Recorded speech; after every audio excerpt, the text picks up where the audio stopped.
talk about it. Because you talked about some of these, but I mean, we can, yeah, more is better than exactly. less. Yeah. So, like, talk about these like aliens or Atlantean technologies. Like, could they have like time machine or levitation or anything? Those are things they talked about in here. Like, you spoke about psychic abilities. What would be different about sort of an Atlantean than we're not used to?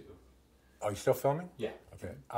Well, I learned about the Philadelphia experiment. Now, back in World War II, they were trying to cloak or mask a ship, and they got Tesla to see if he could make a ship invisible.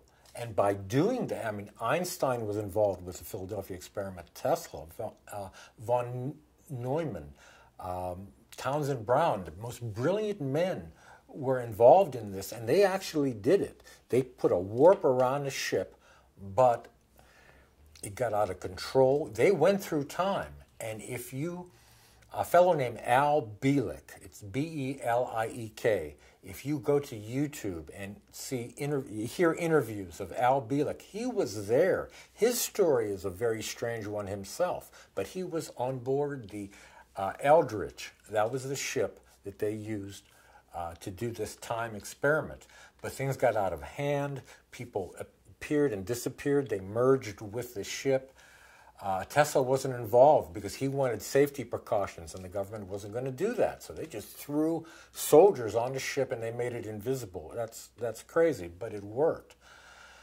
And Al just tells an amazing story of how the Second World War was won by going through time.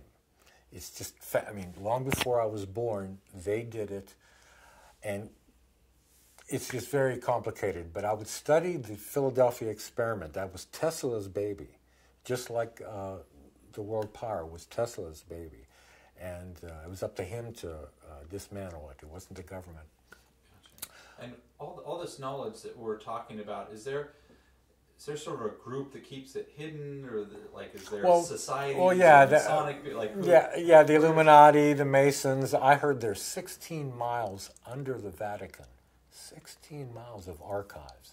They could have giants there. They could have ships. It could be Area 51, and I hear they have to move it because, like Venice, the water's coming in. So yeah, there's secret societies that have suppressed this knowledge. We should be right. We should be building pyramids. We should be using anti-gravity and flying in discs. We have the primitive society today, and they did things much better in ancient times. And do you feel like there's a message for us, like from the past? Like, what are we supposed to learn from all this, or would there be contact again from some other civilization? Well, I think that's.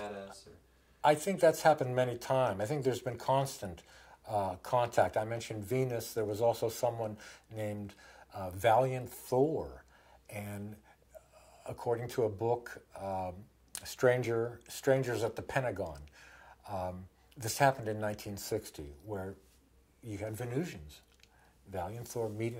There's photographs of them, and they met with the governments and.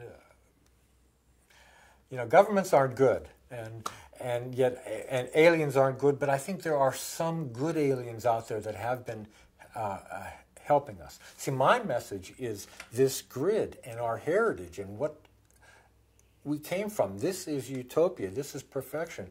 And in finding out about some of this time travel stuff, Al Bielek supposedly went to the future, and I believe this man because he knew Tesla, and before. He actually jumped off the Eldridge during the experiment, went into the future, and came back, and died not too long ago. He knew Tesla, and he also saw a vision of the future. And in the future, we're going to have a perfected socialistic society run by machines. That might sound terrible, but if the standard of living is high, and if everyone is like gods, then what's wrong with that? If there is no money system, this is in the future. It's in the ancient past. We're doing things the wrong way now. So. You mentioned Tesla being alien of origin. Do you think that there's other people throughout history that also sort of fall into that category?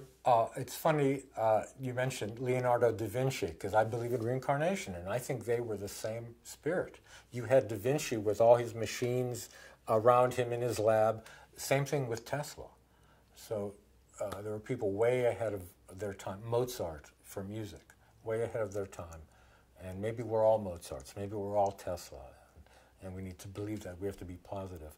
But the good message would be that it's all coming back. That's a New Age philosophy, that Atlantis will return, and someday it will. And it was perfection. And that's why I don't believe, yes, there have been terrible wars, and if you destroy the transmitters, you destroy everything, like the day the earth stood still. So if you have these pyramids powering everything, and then you go to war, all you have to do is destroy the transmitter, and everything, all the ships comes down, all the power comes down.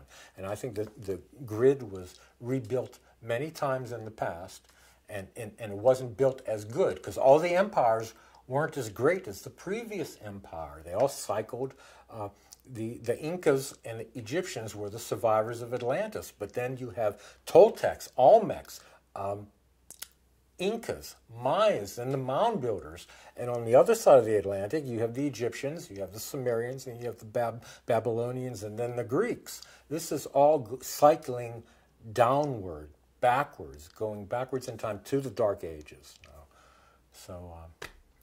But anyway, I will go to the... unless you had another question.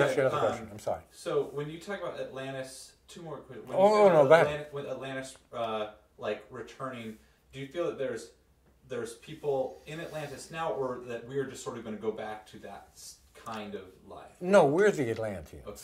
We're the Atlanteans now, and we're just so old of a species. We've forgotten.